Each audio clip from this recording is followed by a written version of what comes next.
વિદ્યાર્થી મિત્રો, આજે આપણે ધોરણ 7 હિન્દી વિષયની અંદર બીજું ચેપ્ટર, બીજું લેસન તબ યાદ તુમ્હારી આતી હે આજે ભણવાનું છે.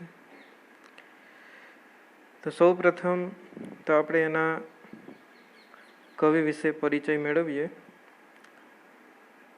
તબ યાદ તુમ્હારી આતી હે કાવ્યના કવિ છે રામ નરેશ ત્રિપાઠી. અહીં આપણે જોઈ શકીએ સ્ક્રીન ઉપર. રામ નરેશ ત્રિપાઠી વિશે આપણે વાત કરીએ તો રામ નરેશ ત્રિપાઠી का जन्म 4/3/1889 થયો છે और वो उत्तर प्रदेश में सुल्तानपुर जिले के कोहरीपुर गांव में उसका जन्म हुआ था. राम नरेश त्रिपाठी નો જન્મ ઉત્તર પ્રદેશના સુલતાનપુર જિલ્લાની અંદર કોહરીપુર નામનું એક ગામ છે, ત્યાં એમનો જન્મ થયો. वे कवि, उपन्यासकार, नाट्यकार और आलोचक थे. રામ નરેશ ત્રિપાઠી એ માત્ર કવિ ન હતા, કવિની સાથે સાથે ઉપન્યાસકાર હતા, નાટ્યકાર હતા અને એક આલોચક હતા. ઉપન્યાસકાર એટલે કે નવલકથાકાર, પછી નાટક લખ્યા ઘણા બધા, અને એક આલોચક તરીકે પણ એમને કાર્ય કર્યું છે. આગળ उनकी मुख्य काव्य कृतियाँ मिलन, पथिक, स्वप्न और मानसी है. स्वप्न पर उन्हें हिंदुस्तान अकादमी का पुरस्कार भी मिला है. રામ નરેશ ત્રિપાઠી એ ઘણી બધી કૃતિઓની રચના કરી, જેની અંદર અહીંયા આપેલી છે મિલન, પથિક, સ્વપ્ન અને માનસી. આ બધી જે કૃતિઓ છે એમની પ્રખ્યાત કૃતિઓ છે કે જેમની એમણે રચના કરેલી છે, લખેલી છે. એમાંની સ્વપ્ન નામની જે એમની કાવ્ય કૃતિ છે એ ખૂબ સારી હતી ને જેના કારણે એમને હિન્દુસ્તાન અકાદમી નામનો પુરસ્કાર પણ આપવામાં આવ્યો છે. અહીંયા આપણે જોઈ શકીએ હિન્દુસ્તાન અકાદમી દ્વારા એમને પુરસ્કાર પણ આપવામાં આવેલો છે. ત્યાર પછી આગળ જોઈએ તો હે પ્રભુ આનંદદાતા જ્ઞાન હમકો દીજીએ જેવી પ્રાર્થના પણ ખૂબ પ્રસિદ્ધ છે, અને આ પ્રાર્થનાના રચનાકાર રામ નરેશ ત્રિપાઠી છે. હે પ્રભુ આનંદદાતા જ્ઞાન હમકો દીજીએ. આ જે પ્રાર્થના છે ખૂબ જ પ્રસિદ્ધ પ્રાર્થના છે, અને જે ઘણી વખત આપણે સાંભળતા પણ હોઈએ છીએ, અને કદાચ ના સાંભળેલી હોય તો તમે હે પ્રભુ આનંદદાતા ઇન્ટરનેટમાં નાખી અને સાંભળી પણ શકો, એટલે તમને ખ્યાલ આવે. ત્યાર પછી આગળ ઉનકા નિધન એટલે મૃત્યુ. રામ નરેશ ત્રિપાઠીનું મૃત્યુ 16/1/1992 को हुआ. એટલે કે 16/1/1992 અંદર એમનું મૃત્યુ પણ થઈ જાય છે. તો આ વાત થઈ રામ નરેશ ત્રિપાઠી વિશેની, કે એમનો જન્મ ક્યારે થયેલો હતો, ક્યાં થયેલો હતો, એમણે કઈ કઈ કૃતિઓની રચના કરી, એમને કયો પુરસ્કાર આપવામાં આવ્યો, આ બધી બાબત આપણે જોઈ. હવે આપણે આગળ જે આ કાવ્ય ભણીએ છીએ, બીજું કાવ્ય તબ યાદ તુમ્હારી આતી હે, એના વિશે આપણે વાત કરવાની છે. તો અહીંયા શરૂઆતમાં જ 2 વાક્યની અંદર એનું ટૂંકમાં વર્ણન કરેલું છે, એ જોઈ અને પછી આપણે આગળ કાવ્ય વિશે વાત કરીશું. તો આ કાવ્યની અંદર શું કહેવા માંગે છે, આ બે વાક્યની અંદર આપેલું છે. જોઈએ, સુબહ કા વાતાવરણ खुशनुमा होता है और प्रकृति का कण कण દર્શનીય હોતા હૈ. એટલે કે સવારનું જે વાતાવરણ છે એ ખુશનુમા હોય છે. આપણે બધા જાણીએ છીએ સવારનું જે વાતાવરણ હોય છે ખૂબ જ આહલાદક હોય છે, ખૂબ જ સારું હોય છે, એકદમ તાજગીવાળું હોય છે. અને સાથે સાથે તો કે પ્રકૃતિ કા કણ કણ દર્શનીય હોતા હૈ. એટલે કે પ્રકૃતિ એટલે કે આ જે કુદરતી રીતે રચના થયેલી જે કંઈ વનસ્પતિ, વૃક્ષો, ધરતી ઉપર જે કંઈ પ્રાકૃતિક વસ્તુઓ છે એ બધી જ દર્શનીય હોય છે. પક્ષીઓના કલર સંભળાતા હોય, સરસ મજાની હવા આવતી હોય, તો આ બધું જ શું છે, એક પ્રકૃતિની રચના છે. તો આ ખૂબ જ દર્શનીય હોય છે, એટલે કે જોવાલાયક હોય છે. આગળ શું કીધું, रिमझिम बारिश में सुबह का दृश्य मनमोहक और आकर्षक होता है. रिमझिम बारिश એટલે કે ધીમે ધીમે વરસાદ જે વરસે છે એનું જે સવારનું સુબહ યાની કે સવાર, અહીંયા સુબહ આપેલું છે એનો અર્થ આપણે જોઈએ તો સવાર થાય. रिमझिम बारिश में सुबह का दृश्य मनमोहक और આકર્ષક હોતા હૈ. એટલે કે જે ધીમી ધારે વરસાદ પડે છે એનું જે સવારનું ચિત્ર છે, દ્રશ્ય છે, એ ખૂબ જ મનમોહક હોય છે. મનને મોહી લેનારું હોય છે, એકદમ આકર્ષક હોય છે. તો અહીંયા પ્રસ્તુત કવિતા में इसका सुंदर वर्णन किया गया है. આ કવિતાની અંદર સવારના વાતાવરણ વિશે, પ્રકૃતિ વિશે, પછી કુદરતી જે કંઈ રચના થયેલી છે એ બધા વિશે આ કાવ્યની અંદર રામ નરેશ ત્રિપાઠી દ્વારા એનું ખૂબ જ સરસ રીતે વર્ણન આ કાવ્યની અંદર કરવામાં આવેલું છે. હવે આપણે કાવ્યની અંદર કાવ્ય ભણીશું.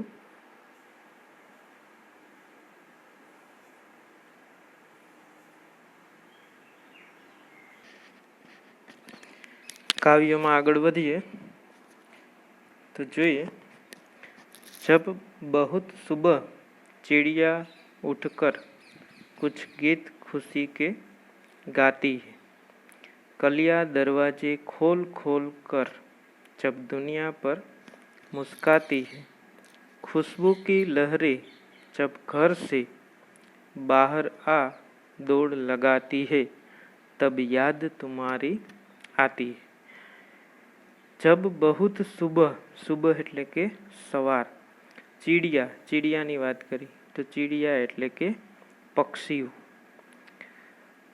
કુછ ગીત ખુશી કે ગાતી છે. તો આ વાક્યની અંદર આપણે કવિ દ્વારા કહેવામાં આવ્યું છે કે જ્યારે વહેલી સવારે પક્ષીઓ ઉઠીને એવી રીતે કલરવ કરે છે કે જાણે એ ખુશીના ગીત ગાઈ રહ્યા હોય એવું આપણને લાગે છે. એટલે કે વહેલી સવારમાં પક્ષીઓ બધા વહેલા ઉઠે છે અને કલરવ કરવા લાગે છે. એટલે કે પોતાની જ એ ભાષામાં પોતે કલરવ કરતા હોય છે. બરાબર. તો અહીંયા કવિએ એનું સુંદર વર્ણન કર્યું છે કે વહેલી સવારે પક્ષીઓ ઉઠીને એવી રીતે કલરવ કરવા લાગે છે કે જાણે કે એ ખુશીના ગીત ગાઈ રહ્યા હોય એવું આપણને લાગે છે. ત્યાર પછી બીજી વાત કરી છે કલિયા. તો કલિયા વિશે વાત કરી તો કલિયા એટલે શું? તો જે આપણે કમળનું ફૂલ છે તો એની જે કળીઓ છે, પાંખડીઓ છે, તો એના વિશે કવિએ વાત કરી છે કે જ્યારે કલિયા દરવાજે ખોલ ખોલ જબ દુનિયા પર મુસ્કાતી હૈ, એટલે કે સૂર્યના જ્યારે કિરણો પૃથ્વી ઉપર પડે છે તો ત્યારે આ જે કલિયાઓ છે એ પોતે પણ સૂર્યના કિરણો પૃથ્વી પર પડવાથી પોતે પણ ખુલી જાય છે, એટલે કે ફૂલ બધા ખુલે છે. જેના કારણે આગળ કવિએ એમ કીધું છે કે દુનિયા ઉપર મુસ્કાતી, એટલે કે આ જે દુનિયા છે એના ઉપર એ મુસ્કરાય છે, એટલે કે ખુશ થાય છે. એટલે કે અહીંયા કવિએ જે સુંદર મજાના પૃથ્વી ઉપર જે અલગ અલગ ફૂલ આવેલા છે એ સમગ્રની વાત કરી છે.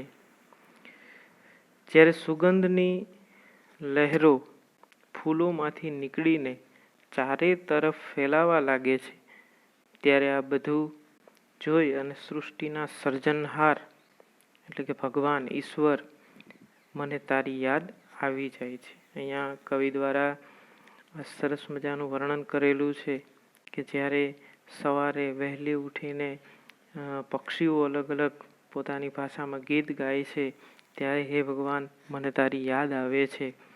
જ્યારે જે અલગ અલગ ફૂલો છે એ ફૂલો સૂર્યના પ્રકાશથી ખીલી ઉઠે છે, તો ત્યારે ભગવાન મને તારી યાદ આવે છે.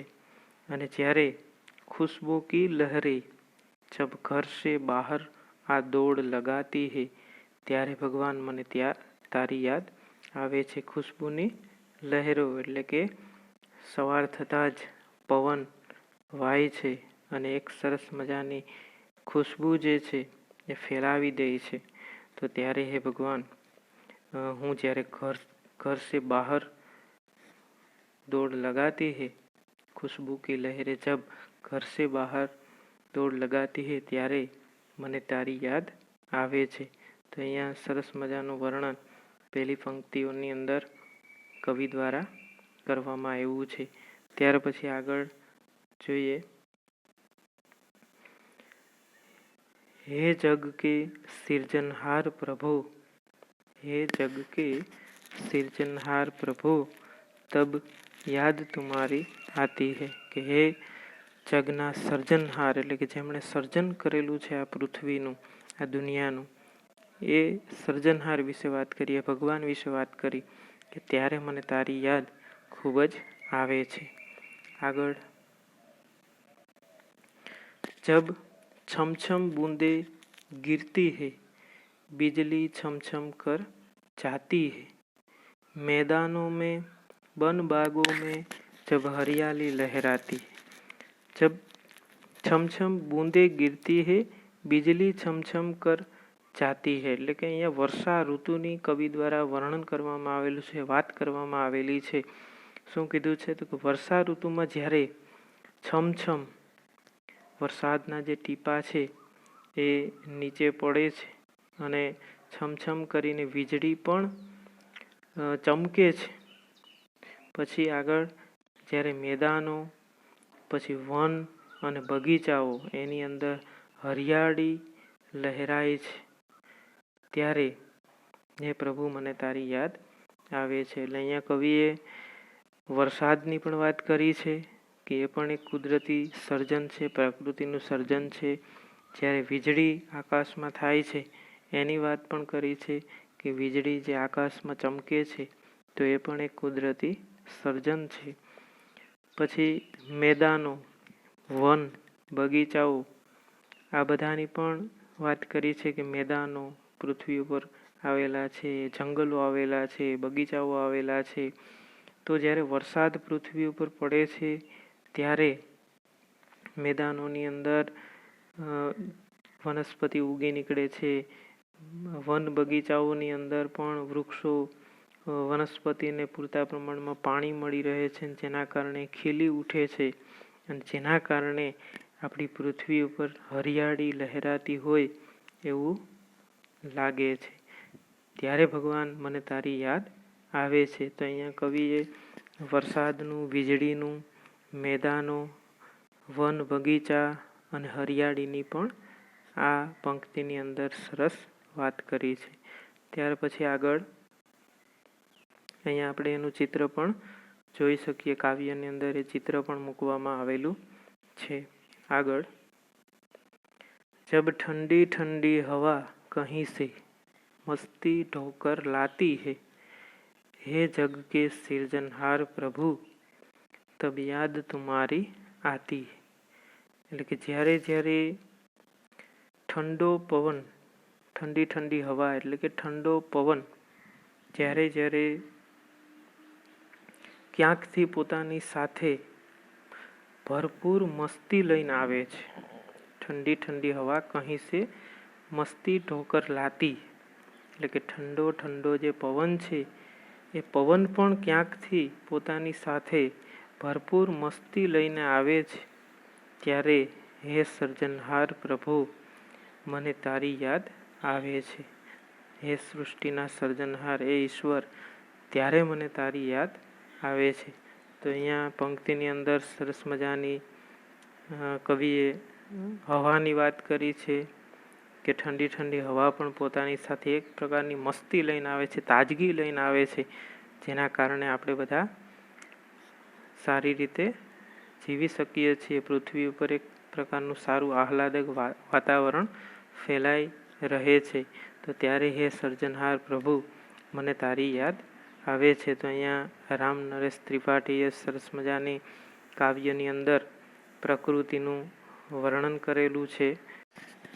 यानी इस काव्य में कवि द्वारा जब बहुत सुबह चिड़िया उठकर, जो काव्य पंक्ति हमने पढ़ी उसमें कवि ने कहा है, चिड़िया भोर में जल्दी उठकर इस तरह चहचहाने लगती है जैसे वह बहुत कुछ अच्छे गीत गा रही हो. कलियां भी अपने दरवाजे यानी कि पंखुड़ियाँ खोल खोल कर दुनिया पर मुस्काने लगती है और खुशबू की लहरें फूलों में से निकलकर और वो फैलने लगती है. इस सृष्टि को रचने वाले हे प्रभु, यह सब देखकर मुझे तुम्हारी याद आती है. इस काव्य पंक्ति में राम नरेश त्रिपाठी ने ये सब प्रकृति की जो लीला है उसे देखकर कवि को भगवान की याद आती है, सृष्टि के सृजनहार प्रभु की याद आती है. और दूसरी पंक्ति में कवि ने कहा था, जब छम छम बूंदे गिरती है, बिजली छम छम कर जाती है, मैदानों में वन बागों में जब हरियाली लहराती है. तो इस काव्य पंक्ति के द्वारा कवि ने कहा कि वर्षा ऋतु में छम छम कर वर्षा की बूंदें गिरती है. फिर आगे, और छम छम गिरती है बिजली, वरसाद पण थाय छे अने वीजળી पण पड़े छे. जब मैदानों, वनों और बागों में हरियाली लहराने लगती है. जब ठंडी ठंडी हवा वो कहाँ से आती है पता नहीं, पर अपने साथ ढेर सारी मस्ती उठाकर ले आती है. ठंडी ठंडी हवा आवे छे पृथ्वी ઉપર, એ હવા ક્યાંથી આવે છે એ કવિ એમ કહે છે કે એ હવા ક્યાંથી આવે છે મને નથી ખબર, પણ એ હવા આવે છે તો પોતાની સાથે ઢેર સારી યાની કે ખૂબ વધારે પોતાની સાથે મસ્તી લઈને આવે છે.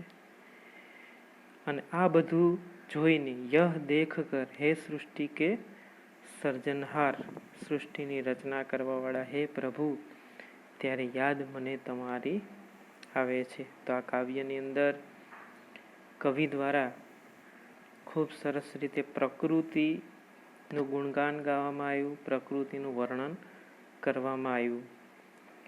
કાવ્યની અંદર શબ્દાર્થ આપેલા છે. મોટાભાગના શબ્દાર્થ વિશેના અર્થ મેં તમને કાવ્યમાં ભણતા ત્યારે જ જણાવી દીધા. ફરીથી અહીંયા આપણે જોઈએ તો ચીડિયા જે શબ્દ આવેલો છે, ચીડિયા એટલે કે પક્ષીઓ, જે આપણે બધા જાણીએ છીએ. તો ચીડિયાને પક્ષી પણ કહેવાય, પંછી પણ કહેવાય. જ્યારે એનો એક બીજો શબ્દ છે એને ગોરૈયા, ગોરૈયા તરીકે પણ ઓળખવામાં આવે છે. ત્યાર પછીનો શબ્દ છે લહર. तो અહીંયા લહર શબ્દ આપેલો છે. લહર કા અર્થ है तरंग और झोंका. તો આપણે બધાને ખબર છે લહર એટલે કે જે હવાનું ઝોકું આવે છે એને આપણે લહર તરીકે ઓળખાવીએ છીએ, અથવા તો આપણે ઘણી વખત બોલતા હોઈએ છે હવાનું ઝોકું આવ્યું. તો એ હવા કા ઝોકા है उसको लहर कहा जाता है. ત્યાર પછીનો શબ્દ છે સિર્જનહાર. इस કાવ્ય में જે ભગવાન છે એમને સિર્જનહાર તરીકે ઓળખવામાં આવ્યા. તમે બધાને ખ્યાલ હશે સર્જનહાર પણ કહી શકીએ. જ્યારે इस काव्य पंक्ति में सिर्जनहार शब्द का उल्लेख किया है तो सिर्जनहार यानी कि सृष्टि की रचना करने वाला यानी कि प्रभु अथवा तो भगवान. सिर्जनहार यानी ईश्वर, સર્જન કરનાર, આ સૃષ્ટિનું સર્જન કરનાર, આ પૃથ્વીનું સર્જન કરનાર, જેને આપણે સર્જનહાર તરીકે ગણાવીએ છીએ. સિર્જનહાર તરીકે પણ અહીંયા કવિ દ્વારા ઉલ્લેખ કરવામાં આવ્યો છે અને ભગવાન તરીકે પણ આપણે એને કહી શકીએ છીએ. ત્યાર પછી આગળ હરિયાળી શબ્દ કાવ્યની અંદર આવ્યો છે. તો હરિયાળી શબ્દ એટલે હરાભરા. અહીંયા આપણે જોઈ શકીએ છીએ હરિયાળી. ગુજરાતીમાં આપણે હરિયાળી શબ્દ બોલીએ છીએ એટલે કે હરે ભરે पेड़ पौधे, हरे भरे कुदरती वातावरण, खेत, ये सब हरियाली के अंदर उसका समावेश होता है, यानी कि उसे हरियाली कहा जाता है. हरियाली यानी हरा भरा. उसके बाद ढोना शब्द છે. ढोना यानी बोझ उठाना. तो यहाँ इस काव्य में सृष्टि के सृजनहार द्वारा ये सब सर्जन किया गया है. तो इस काव्य में राम नरेश त्रिपाठी द्वारा प्रकृति का अच्छे से वर्णन किया है. और काव्य में एक शब्द है खुशबू. खुशबू यानी सुगंध. और दूसरा शब्द कवि ने पंक्ति में डाला है वो है मस्ती. मस्ती यानी आनंद अथवा तो उल्लास તરીકે પણ આપણે એને કહી શકીએ. પછી કલી શબ્દ મૂક્યો છે આગળ. કલી શબ્દ કલિયા, જો અહીંયા આપણે પહેલી જ જે કાવ્ય પંક્તિ આપેલી છે એમાં કલિયા શબ્દ મૂકેલો છે. તો કલિયા એટલે કે ફૂલની પાંખડી, ફૂલની પાંખ, એને આપણે કલિયા તરીકે પણ ઓળખીએ છીએ. તો અહીંયા કલિયાનો અર્થ થાય છે ફૂલની પાંખડી. તો અહીંયા આપણે શબ્દાર્થ જોયા. ત્યાર પછી હવે આપણે અભ્યાસના જે પ્રશ્નો આપેલા છે એની ચર્ચા કરીશું.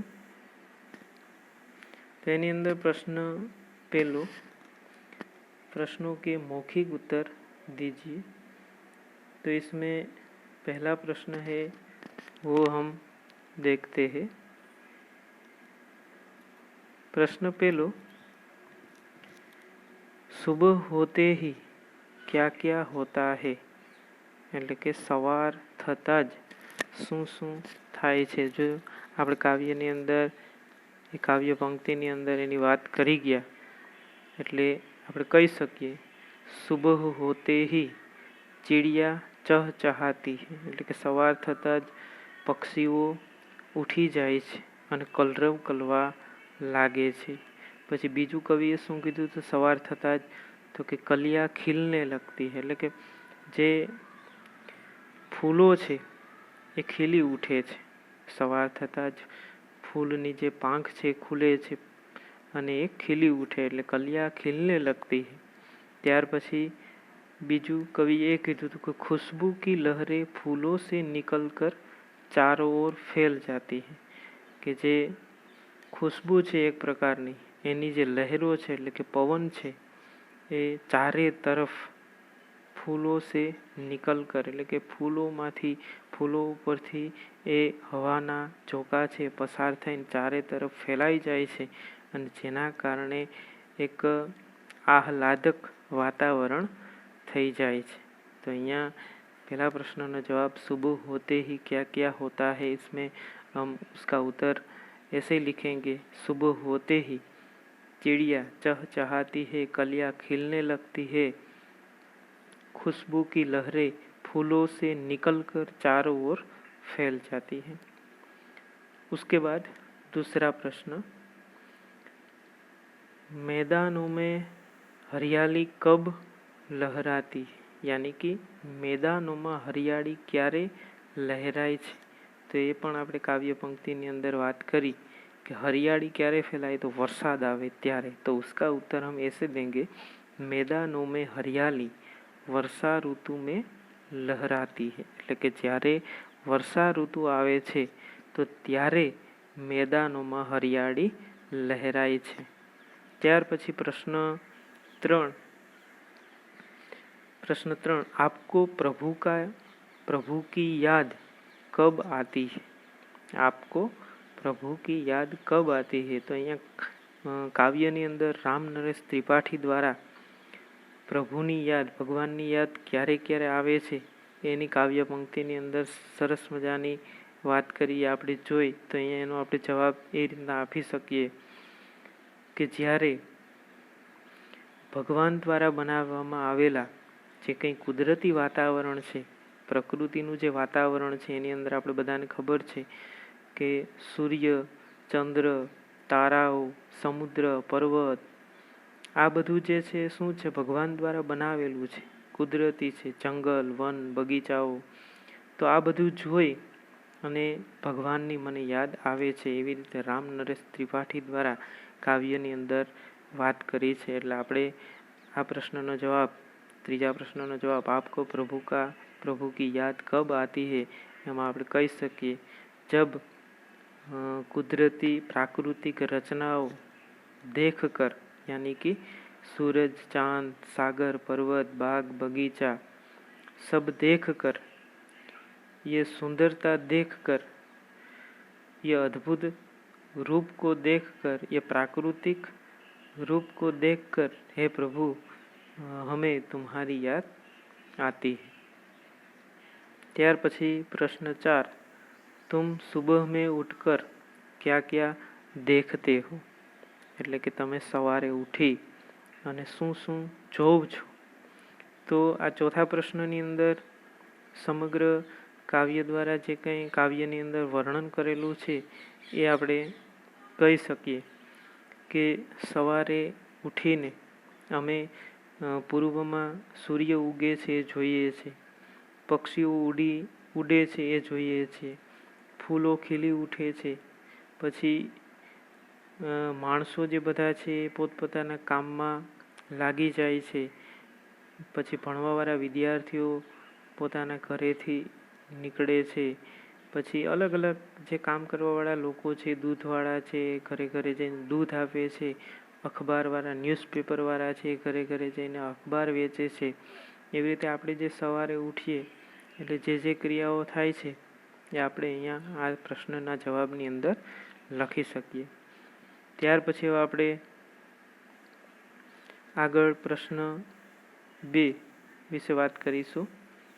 તો એની અંદર આપણે चित्र को देखिए और वचन परिवर्तन कीजिए, એટલે કે ચિત્રને જોઈ અને આપણે વચન પરિવર્તન કરવાનું છે। તો અહીંયા પહેલું ચિત્ર છે તો એ પક્ષીનું ચિત્ર છે, તો માત્ર એક જ છે, એટલે કે અહીંયા આપણે વચન પરિવર્તન કરવાનું છે। શું છે? વચન પરિવર્તન, એટલે કે એક વચન અને બહુવચન, એવી રીતે વચન પરિવર્તન છે એટલે એક વચનમાં આપણે કેવી રીતે વાક્ય લખવું, બહુવચન હોય તો કેવી રીતે લખવું। તો અહીંયા એક જ પક્ષી છે, તો અહીંયા વાક્ય આપેલું છે ચીડિયા ઉડ રહી है, એટલે કે પક્ષી એક જ છે એટલે પક્ષી ઉડી રહ્યું છે। જ્યારે અહીંયા 3 પક્ષીઓ છે તો આપણે ત્યાં વાક્ય કેવી રીતે લખવું, તો એ આપણે વચન પરિવર્તનની અંદર અહીંયા આપણે જોઈશું।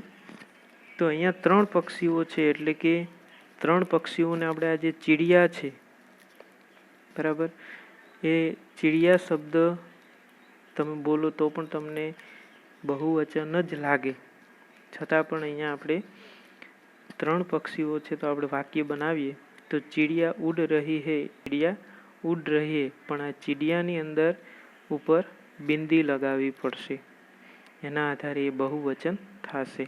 એટલે માત્ર કોઈ શબ્દની અંદર બીજો કોઈ ફેર નહીં પડે, પણ આ ચીડિયા શબ્દ છે એ યાની ઉપર આપણે બિંદી લગાવશું, જેના કારણે એ બહુવચન થઈ જશે. એટલે ચીડિયા ઉડ રહી હે એવું આપણે લખી શકીએ. ત્યાર પછી છે બીજું, કલી નહીં ખીલી હે. કલી નહીં ખીલી, તો એનું આપણે અહીંયા વાક્ય બનાવવાનું થાય તો 3 કલી છે, એનું બહુવચન આપણે કલીની જગ્યાએ યા કરવાનું થશે, એટલે કલિયા. કલિયા નહીં ખીલી હે, એટલે કે અહીંયા 3 કલી છે, એટલે કલિયા શબ્દ વાપરવામાં આવશે. જ્યારે અહીંયા એક જ કલી છે તો એના માટે કલી શબ્દ વાપર્યો છે, અહીંયા આવશે કલિયા શબ્દ. કલિયા નહીં ખીલી હે. ત્યાર પછી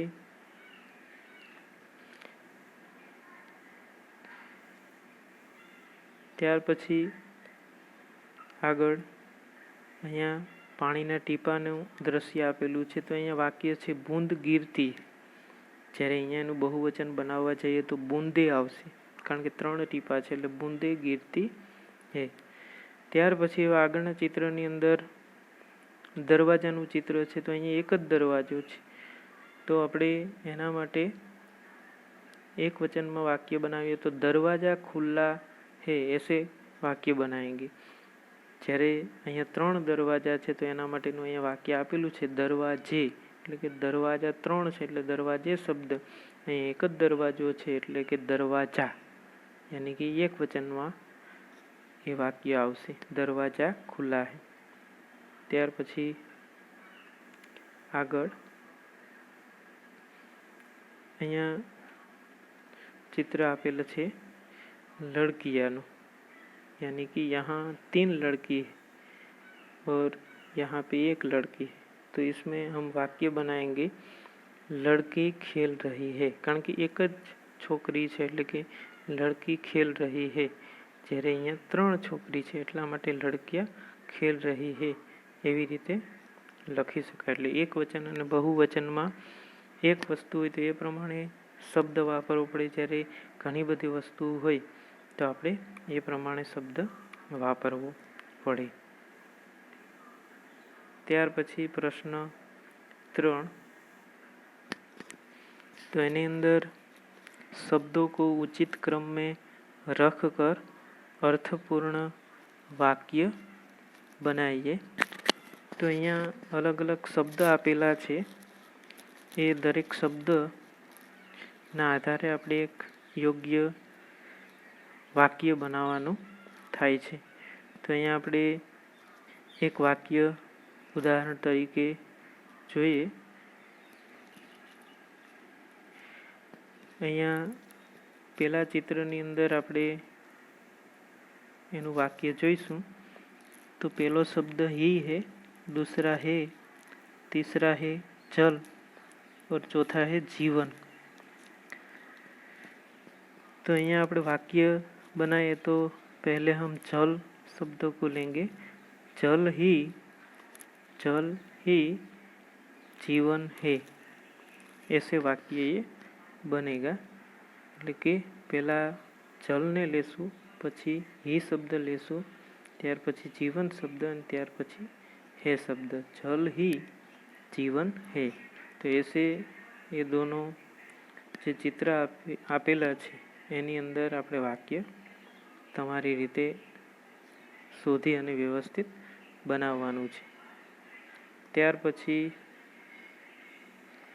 આગળ પ્રશ્ન 4. प्रश्न 4 को हम देखें. सबसे तेज कौन है, इसके शब्दकोश के क्रम के मुताबिक खड़ा रहने को, कि जे अहींया शब्द जे आपेला छे एना आधारे शब्दकोशना प्रमाणे 7 विद्यार्थीओने ऊभा राखवाना छे, पण ए आपणे आ विडियोना आधारे पॉसिबल नथी. हवे 5मो प्रश्न छे एनी अंदर बात करशुं. नीचे दिए गए शब्दों के अर्थ शब्दकोश से ढूंढकर तेजी से कौन बताता है. कि अहींया जे शब्दों छे ए शब्दोना अर्थ आपणे झड़पथी शोधवाना छे. तो अहींया पहलो शब्द छे હું તમને શબ્દ સમજાવી દઉં. પહેલો શબ્દ છે કૂક. કૂક યાની કે કોયલ કી બોલી. કોયલ જે બોલે છે એ કેવી રીતે બોલે તો કે કૂક. ત્યાર પછી दूसरा शब्द છે ઈરાદા. તો ઈરાદા યાની કે સંકલ્પ. ત્રીજો શબ્દ છે તરુवर. તરુवर यानी શ્રેષ્ઠ યા બડા વૃક્ષ. કોઈ પણ મોટું વૃક્ષ એને આપણે તરુवर તરીકે ગણાવી શકાય. ત્યાર પછીનો પ્રશ્ન છે મુગ્ધ. મુગ્ધ શબ્દનો અર્થ થાય છે મોહિત થવું. અને આગળ છે ગુજારીશ શબ્દ. તો ગુજારીશનો અર્થ થાય છે નિવેદન. તો આવી રીતે આ શબ્દના અર્થ આપણે જોયા. હવે આપણે આગળ સ્વાધ્યાયના પ્રશ્નોની ચર્ચા કરીશું. પ્રશ્ન પહેલું, चिड़िया खुशी के गीत कब गाती है? तो कह सकाय चिड़िया बहुत सवेरे उठ के खुशी के गीत गाती है. उसके बाद दूसरा प्रश्न, सुबह होने पर प्रकृति में कैसे बदलाव आते हैं?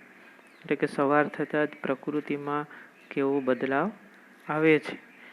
તો उसका उत्तर, सुबह होने पर आकाश में तारे छिप जाते हैं, रात का अंधेरा दूर होने लगता है, पूर्व दिशा में सूर्योदय के पहले लाली छा जाती है, पंछी चहचहाने लगते हैं, कलियां खिलने लगती है, फूलों की सुगंध हवा में फैलने लगती है. इस प्रकार सोई हुई प्रकृति जाग उठती है और वातावरण में ताजगी का अनुभव होता है. इस प्रकार इसका उत्तर हम देंगे. उसके बाद तीसरा प्रश्न, पृथ्वी पर हरियाली कब छा जाती है? पृथ्वी पर हरियाली क्यारे छा जाए છે એટલે કે આવે છે? तो આપણે બધા જાણીએ છીએ કે વરસાદ થાય તો જ હરિયાળી ફેલાય છે. इसलिए इसका उत्तर ऐसे देंगे, वर्षा ऋतु में धरती को पानी मिलता है और वीरान पड़ी धरती पर घास उगती है और जिसके कारण सूखे पौधे भी हरे हो उठते हैं, पेड़ों को नया जीवन मिलता है, उनके हरे पत्तों की शोभा बढ़ती है. इस प्रकार वर्षा ऋतु के कारण पृथ्वी पर हरियाली छा जाती है.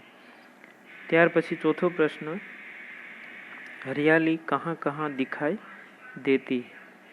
એટલે કે હરિયાળી છે એ ક્યાં ક્યાં જોવા મળે છે? તો આ પ્રશ્નનો ઉત્તર આપણે એવી રીતે આપી શકાય, વર્ષા ઋતુ આને પર મેદાનો में હરી ઘાસ ઉગ જાતી. એટલે કે જ્યાં જ્યાં આપણે હરિયાળી જોઈએ છે, કુદરતી વનસ્પતિ ઉગી નીકળે છે, એનું આપણે વર્ણનામાં લખવાનું. હરિયાળી कहाँ कहाँ दिखाई देती है? तो वर्षा ऋतु आने पर मैदान में हरी घास उग जाती है, खेतों में हरे भरे खेत में जो पाक है वो लहलहाते हैं, फिर आगे हरे भरे पेड़ पौधे झूम उठते हैं. એટલે કે વૃક્ષો, નાના મોટા પેड़ पौधा ઉગી નીકળે છે. बागों और जंगलों में भी हरियाली छा जाती है. બગીચાઓ અને જે જંગલો છે એ પણ હરિયા ભર્યા થઈ જાય છે. सूखे पर्वत हरे हो जाते हैं. જે પર્વત ઉપર એકદમ સૂખા હોય છે, જ્યારે વર્ષા ઋતુ વરસાદ થાય છે તો એના ઉપર પણ ઘણી બધી વનસ્પતિ ઉગી નીકળે છે. इस प्रकार वर्षा ऋतु में जहाँ देखो वहाँ हरियाली दिखाई देती है. इस प्रकार इसका उत्तर हम लिखेंगे. उसके बाद प्रश्न, निम्नलिखित काव्य पंक्तियों का भावार्थ दीजिए. ભાવાર્થ દેવાનો છે એટલે કે એમનો અર્થ, જે આપણે પંક્તિઓ ભણી ગયા છે એમનો અર્થ કહેવાનો છે. જોઈએ, કલિયા દરવાजे खोल खोल जब दुनिया पर मुस्काती, यानी कि सुबह होने पर कलियां भी जैसे नींद से जाग कर उठती है और अपने पंखुड़ियाँ खोलने लगती है, जैसे मानो कि सोने वालों पर મુસ્કાતે, એટલે કે જે સૂતા છે એના ઉપર હસે છે, એવું અહીંયા આપણે ભાવાર્થમાં લખી શકીએ. ત્યાર પછી બીજું છે પંક્તિ, જબ છમ છમ બૂંદે गिरती है बिजली छम छम कर जाती है. यानी कि वर्षा ऋतु में बादल बरसने लगते हैं तब पानी की बूंदे छमछम आवाज करती है। જ્યારે વરસાદની જે ઋતુ છે એમાં જે પાણીના ટીપા છે નીચે છમછમ પડે છે ત્યારે વીજળી એટલે કે વીજળી પણ છમછમ આકાશમાં આપણે જોઈ શકીએ છીએ। તો इसके कारण વીજળી આકાશમાં આપણે જોઈએ છે તેના કારણે આકાશ જે છે એ પણ એક આહલાદક એનું દ્રશ્ય આપણે જોઈ શકીએ છીએ। ત્યાર પછી હવે આગળ उदाहरण प्रश्न 3 उदाहरण के अनुसार निम्नलिखित शब्दों के समानार्थी शब्द कोष्टक में से ढूंढकर वाक्य प्रयोग कीजिए। तो यहाँ पे शब्द को ढूंढकर हमें वाक्य प्रयोग करना है। इस तरह खुशी, खुशबू, बहुत और मुस्काना। सुबह का यहाँ उदाहरण दिया है, सुबह यानी कि प्रातःकाल। तो ये प्रातःकाल का जो शब्द है उसका प्रातःकाल शब्द यहाँ कोष्टक में लिखा हुआ है। इस तरह खुशी शब्द का अर्थ देखना है। खुशी शब्द यहाँ पे दूसरा शब्द है खुशी शब्द, त्यार पछी खुशनुमा शब्द। खुशी शब्द का अर्थ एक कोष्टक में हम देखते हैं आनंद, खुशी यानी आनंद। उस तरह खुशबू शब्द यानी सुगंध।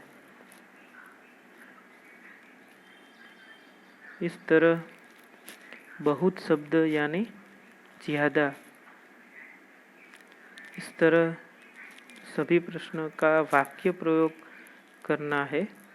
तो इस वाक्य प्रयोग में पहला सुबह शब्द का हमने देखा, सुबह यानी कि प्रातःकाल।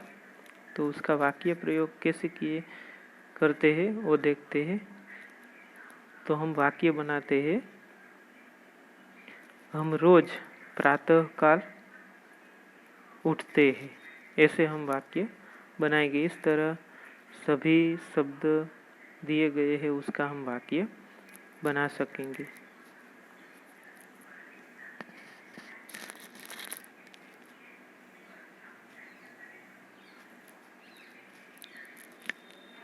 और इसके बाद प्रवृत्ति है शब्दकोश की, और इसके बाद